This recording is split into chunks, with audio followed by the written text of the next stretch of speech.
So in this set of notes, we're looking at quadratic applications and regression. We'll do a quick review of the characteristics of quadratic functions. So first of all, if you your parent equation, all right, is going to be the f of x, right, y equals, and you've got the x squared, right? If it's quadratic, your highest exponent is a 2. All right, so that's the parent equation. And then we're looking at what the vertex be. So I'll go ahead and I will just put this in the calculator. Okay, so we've got this quadratic into the calculator. And then if I look at the graph, I can see the vertex looks like it's kind of shifted over 1. And if I look at the table, I might be able to see exactly where it is, see if that is the vertex. So see how it's symmetrical there, where it starts to be the same. All right, so the vertex is in the middle at 1, 0. All right, so I'll come over here. So 1, 0 is my vertex. All right, there's my vertex. It's at 1, 0. And I know my axis of symmetry is going to be x equals, right? It's a vertical line with an undefined slope, and it's always going to be x equals something. So x equals, in this case, it would be 1. All right, so the axis of symmetry goes through the vertex. And then I'm just going to graph this. I'll go over 1. But now my slope is 2, right? A is 2.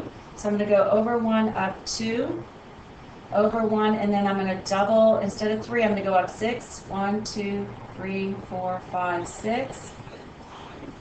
All right, and then here I'm going to go over 1, up 2, over 1, and then over 1, and then up 6. 1, 2, 3, 4, 5, 6. All right, it's going to be symmetrical. Right, where the sides mirror each other. Okay, and notice it's steeper because we have that stretch of 2. And the vertex then is definitely a minimum because it's down here at the bottom. And the domain are my x values. It goes forever to the right and forever to the left. So it goes from negative infinity to positive infinity, all right? Otherwise known as all real numbers, all right? And then range-wise, if I'm looking at the range, I'm looking at the y values. Well, the y values start at 0 and go up forever, all right? So my y values are from 0 to positive infinity. And then I'm going to change this to be a closed bracket because 0 is included, all right, in the range. And notice that the range is, you can see it in your vertex, all right? I know that is going to be, my range is going to involve a 0. That's the y coordinate of the vertex. And then set notation-wise, that would be the y's are greater than or equal to 0. And if we're looking at the end behavior of this quadratic, right, as x approaches positive infinity, so as x are getting bigger, what is happening to the y's? Well, my y's are approaching positive infinity, right? They're going up. As x approaches negative infinity, as you go to the left, the y's are approaching positive infinity here as well, right? Just like absolute value, both ends are going the same direction. If it's quadratic, they're both positive infinity or they're both negative infinity. Okay. And that is our kind of review of quadratic characteristics. All right. Now we're looking at real world situations here. Those of you in physics, you would have seen that you're graphing height versus time. All right, this is throwing a ball. If you throw or a bullet, anything that goes up comes down, right? And it actually is forms of parabola, okay, an upside down parabola. So this point right here, this would be the initial height. All right, so because that's when time is 0, right? T equals 0. I haven't thrown the ball yet, or I haven't shot the gun, or I haven't, thrown something into the air. So that's the initial height, and this is the final height, right? Which is, if it's down here, that means my y is 0. Right? Or the height is 0. Oh, you go ahead and use H. Ooh. Don't want to do that. Oh, this. All right, that's because my height is 0.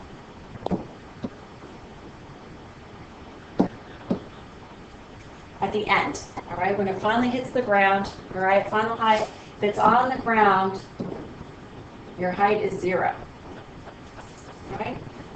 So now we can have, here we're plotting age versus height. How does as you get older? So here you are, all right, this is your initial height, all right, when you're born, and you get taller and taller and taller, all right, and then sadly you start to shrink, all right, gravity pulls you down. Again, this is, all due to gravity, right, balls come down and you get shorter due to gravity, and this would be your final, right, your final height. Right. This point up here, right, this would be your maximum height. Right, that's the vertex. Right, when you hit at the vertex there, that is the maximum height. This actually isn't a parabola, so it doesn't really have a vertex. It's kind of a different shape. But it's parabolic. It's similar to a parabola, but not exactly. So I guess you could say this would be your maximum height here. But it's not going to be a vertex. Here we've got profit and cost. Right, you have a maximum profit.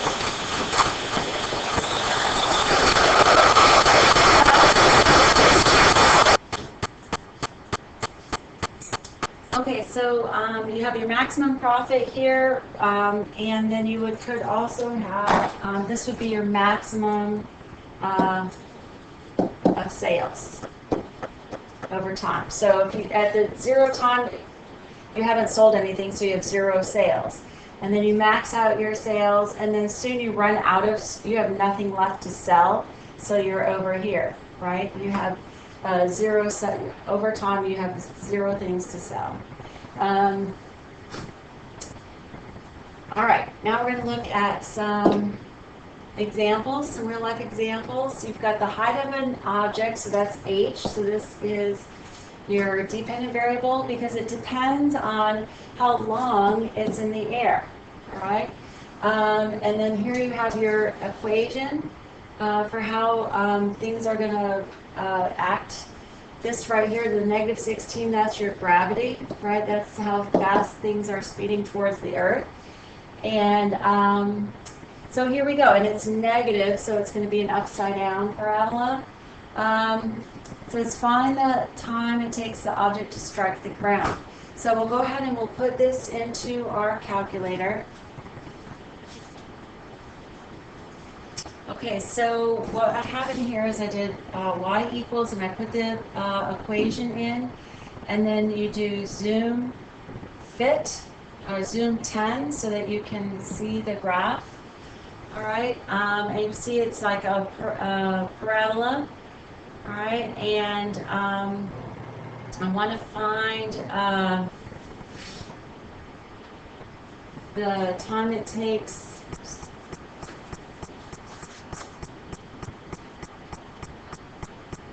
So I want to find the time it takes for the object to strike the ground. All right, so that would be over here, all right, where it's equal to 0. All right, so what I've got here is I know when t is equal to 0, all right, when t is 0, that's 0, that's 0, so the height is 190, right, 190 when t is equal to 0, right? And so now the question is, find the time it takes for it to strike the ground. So it's going to, its parabola is coming here, and then it's going to strike the ground over here sometime.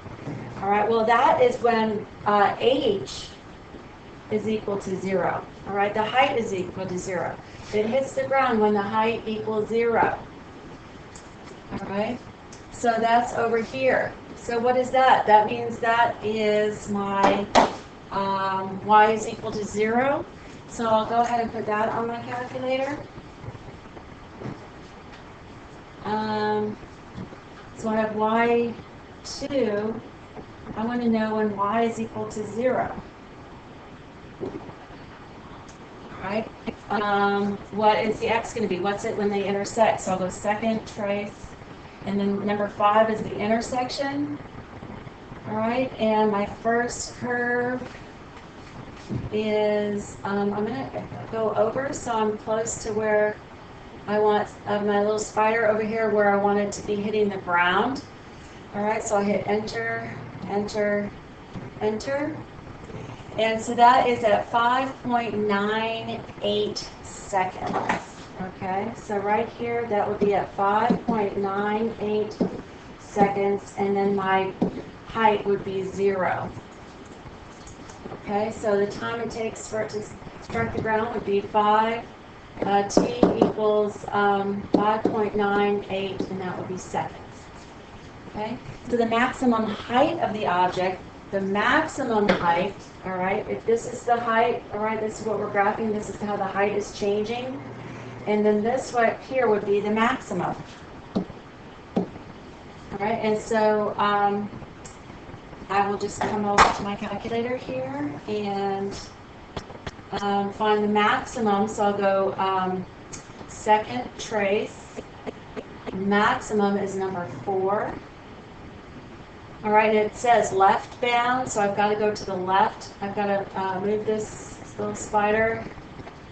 I got to tell it kind of where the maximum is, give it some boundaries, otherwise it takes forever.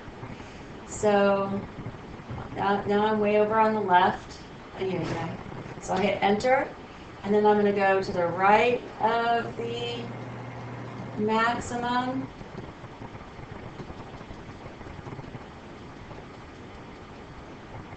And then I'll hit enter, and then I'll hit enter again. I don't have to guess. So the maximum is when x equals 2, so that's 2 seconds. All right, so right here, that would be a 2. All right, my time is 2 seconds.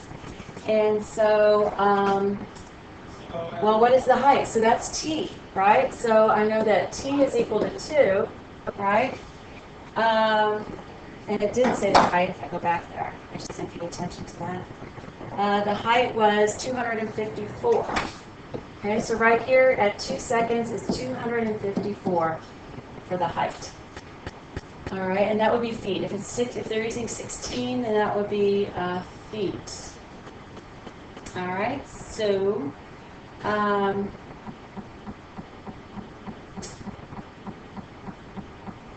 so the height would be 254 feet. Maximum height. Okay, I probably should write a nice sentence. But that's that. Okay? And then we look at the next one. It says the number of bacteria in millions is refrigerated. Okay, and again we have a quadratic because it's to the second power. All right, and then this would just be my y equals. And my independent variable is going to be the temperature. All right, and the dependent variable is going to be the number of bacteria. All right, depends on the temperature. All right, they like it It's just like us, at a perfect temperature, they're going to grow the most. So let's go ahead and graph this. Now this is a positive, so it's going to be going up like that. All right, and that's where we're looking for a minimum. All right, so let's put this into the calculator. Okay, so we put the equation into our calculator, and then we do zoom. We graph it, and we do zoom fit, which is number 10. And you see it there. Now, actually, they gave us this for the domain, right? -1 to 15. So I can do that on my calculator. I can set the window to be, so the x goes from -1 to 15. All right, and then I'll look at the graph there. All right. So, and then I can see again when this is at 0, right? So when t is 0, that's 0, that's 0. So this would be 1640. All right. And then now we're looking for, so that's my y-intercept. That's always kind of a nice, easy thing to give you, I know, a point of reference, all right? And then now it says, what temperature will the bacteria, the number of bacteria be minimal? Okay, so this was coming down here, right? And then it goes up, right? So, if it like this bacteria likes it really cold, right? Or it likes it or warm or really hot. So it's minimal, kind of in the middle temperatures there. So let's see. To find the minimum, I'm going to just take my calculator and I'll go second trace, and that's going to be number 3 is the minimum. And I'm going to go to the left, just kind of answer the questions. I'll be to the left of the minimum. I think I am to the left there. I hit enter, and you can kind of see up here, it shows you where you are. So I can see there I'm kind of to the left. And then now it says go to the right, so I'm going to go to the right of the minimum. All right, the right of the vertex. This is finding the vertex. And I'll hit enter, and then I'll just hit enter. And it tells me the minimum is 6.15. All right, and that temperature is the x-axis. So the x, so that would be 6.15. So 6.15.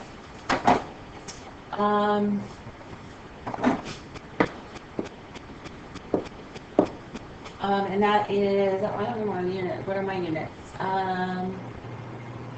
Celsius. Degrees Celsius. Okay. Let me write that better. So 6.15. Oh yeah. Degrees Celsius. And then now it says at what temperatures will there be approximately 726 million bacteria? So this is my y, right? That's the number of bacteria. So I want to know when y equals that. So I'll go ahead and just make that be y2. All right, so I'll come here and I'll go y2 is going to be 726.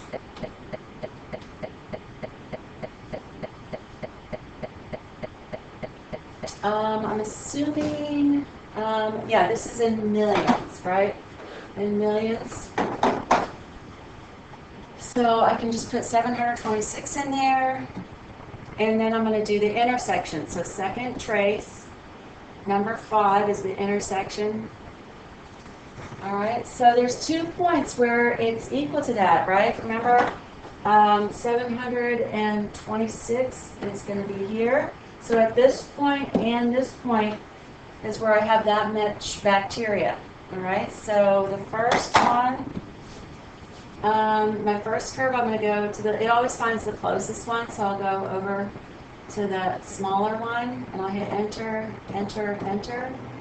So that would be 2.2, it looks like it might be 8, 2.28.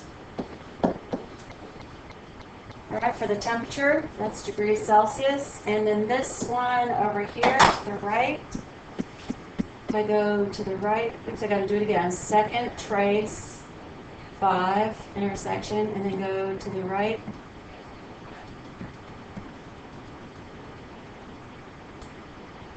So past the vertex there, all right, and then I'll hit enter, enter, enter, and that's 10.02.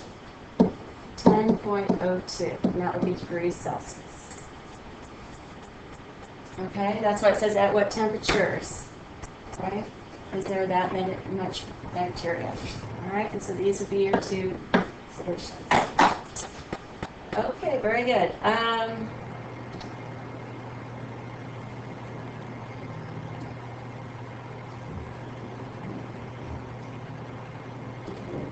I guess that is the end of that set of notes.